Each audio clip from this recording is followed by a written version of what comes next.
Mini స్విట్జర్లాండ్గా గుర్తింపు పొందిన పహల్గాంలో తిరిగి సాధారణ పరిస్థితులు నెలకొంటున్నాయి.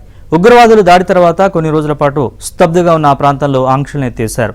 దీంతో మళ్లీ దేశీయులతో పాటు విదేశీ పర్యాటకులు సందడి చేస్తున్నారు. లిద్దర్ నది ఒడ్డున ప్రముఖ సెల్ఫీ పాయింట్ వద్ద ఫోటోలు దిగుతూ సరదాగా గడుపుతున్నారు. అలాగే అక్కడి ప్రకృతి అందాల్ని ఆస్వాదిస్తున్నారు. పర్యాటకులను ఆకర్షించేందుకు అక్కడి హోటళ్లు కూడా ప్రత్యేక డిస్కౌంట్లను అందజేస్తున్నాయి.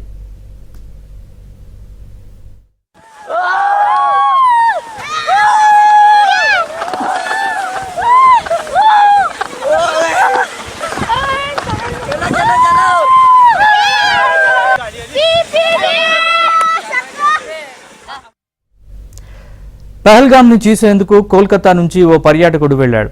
కాల్పులు జరిగిన బైసరన్ లోయ ప్రాంతాన్ని మినహాయించి మిగతా అన్ని ప్రదేశాన్ని చూశామని పర్యాటకుడు తెలిపారు. సెక్యూరిటీ సిబ్బంది, స్థానిక ప్రజలు తమకు ఎంతో సహకరిస్తున్నారని చెప్పారు. ఉగ్రవాదుల దాడికి ముందు పహల్గామ్కు రోజుకు 3,000 నుంచి 5,000 మంది పర్యాటకులు వచ్చేవారు.